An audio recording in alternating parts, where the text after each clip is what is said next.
Welcome, dear listeners. Are you ready to delve into the darkness once again?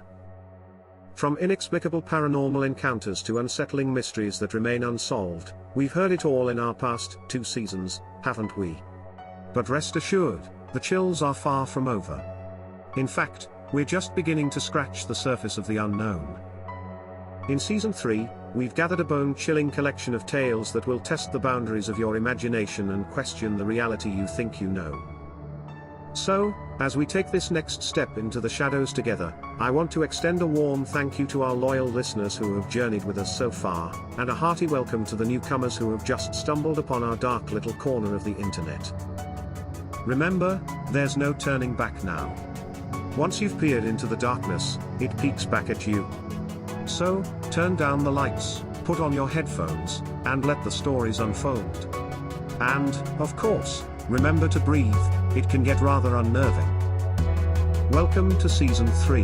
When I finally made it home after a week, it took 3 showers to return to normal. As I laid in my bed that night, my room lit only by my laptop, I vowed to never return to Hunting Park. When the man sent his address a week prior, I double-checked it 3 times. Not only was Hunting Park a dangerous neighborhood, but he lived in one of the most disturbing sections of it, a devilish pocket of drugged-up zombies, muggings, and burned-out homes.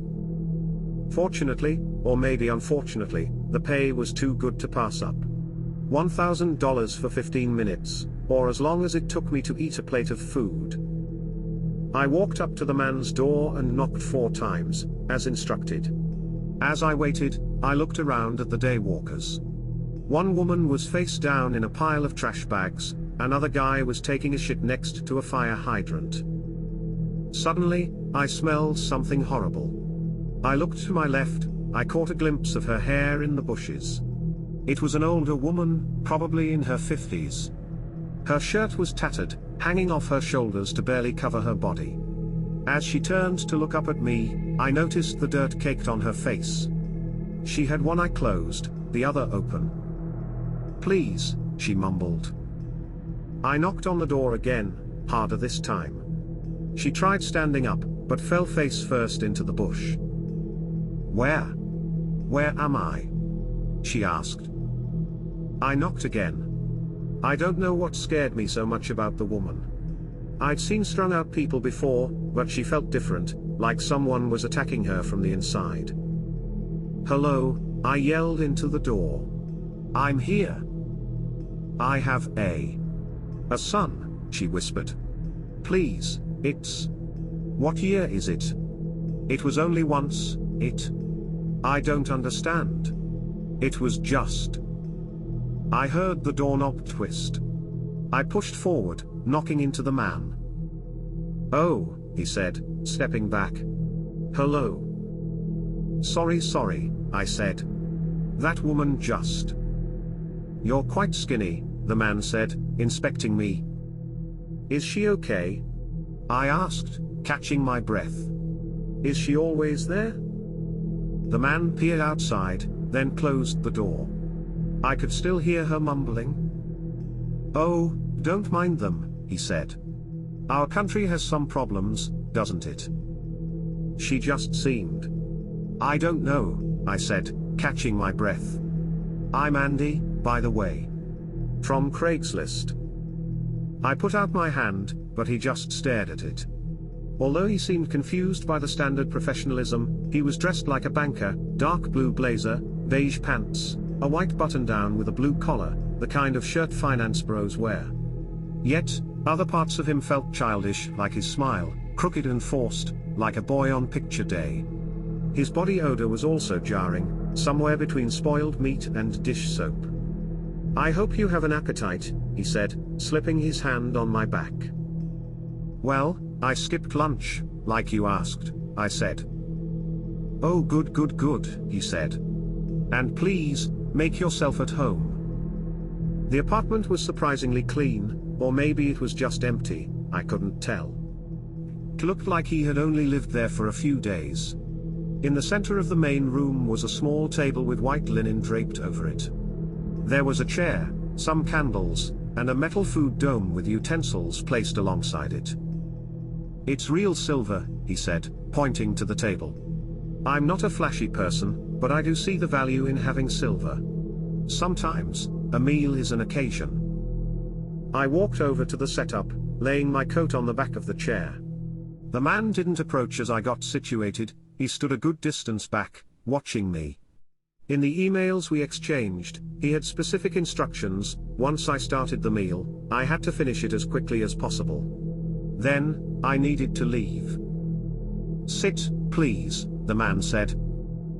I took a seat, as instructed, and looked down at the covered dish. I could feel a knot form in my stomach. This isn't poisoned, right? I asked. The man shook his head. No, no, no, he said. How could I be sure? The man looked at me for a second, clearly frustrated. You agreed, he said. I know, but... The man huffed like a spoiled child. Okay. Okay. I asked. I'll double it, he said. $2,000. Take it, or I'll go down the list of responders and pick the next one. I paused for a moment. Then, I imagined the money. I pictured it fanned out in my hands, how nice it would feel to cover 3 months of rent for a single, potentially poisoned meal. Plus, dying by poison was still better than getting fucked by my usual shame-ridden men. Okay, I said. The man giggled. The sound made me nauseous. Perfect, he said, reaching down to lift off the dome. On the plate was, what looked like, a pork chop with a side of applesauce. I leaned forward and smelled it. It smelled like a pork chop and applesauce. So I just... eat it? I asked. Yes, the man said, taking a small step back. Just eat it. I picked up the fork and knife and cut into it. I stabbed a sliver of pork and inspected it. It had a pale color to it, the meat dripping with juice. It looked like a normal pork chop. Here goes nothing, I said. I took a bite and studied the flavor. It was well cooked, a little smoky, and a little sweet. Take a bite with the applesauce, the man said, pointing at my plate. I scooped up applesauce, lathered it on my next hunk, and took a bite. It wasn't too sweet, potentially homemade. The flavors grew on me as I took another bite, and then another. The smokiness of the meat mixed perfectly with the tartness of the applesauce. This was, maybe, the most delicious thing I'd ever consumed. I hadn't had a home-cooked meal in months. The more I ate, the more the man groaned in pleasure. He rubbed his hands together, his mouth curled in a toothy smile. Before I knew it, I was done. I felt full, satisfied, and filled with a strange feeling of joy. Wow, I said. That was really good. 4 minutes and 23 seconds, he said. I nodded, only mildly creeped out by his attention to detail. As I stood up and put on my coat, the man took a step toward me. Is there anything else you need from me? I asked. The man shook his head.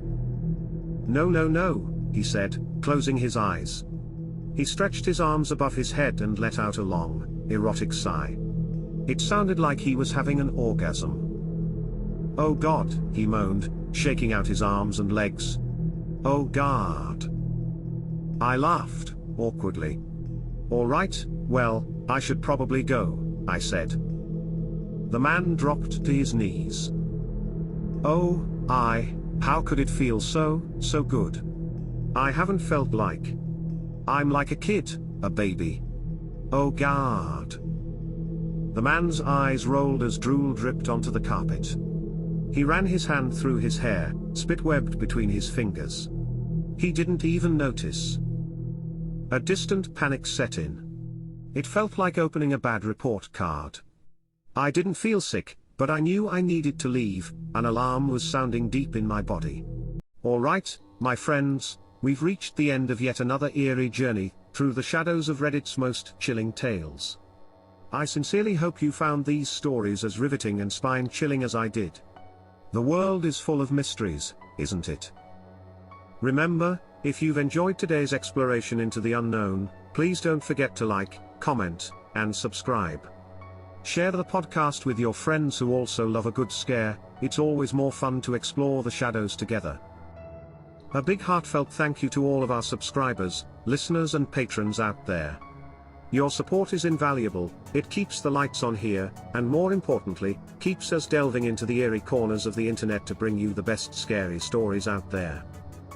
If you've encountered any creepy occurrences or have your own chilling stories to share, don't hesitate to reach out to us via subreddit chronicles@gmail.com. We always love hearing from you, and who knows, your story might just feature in one of our future episodes. Until next time, keep your eyes open, your hearts brave, and your lights on. After all, you never know what's lurking in the shadows. This is your host, signing off. Stay safe and keep exploring the unexplored.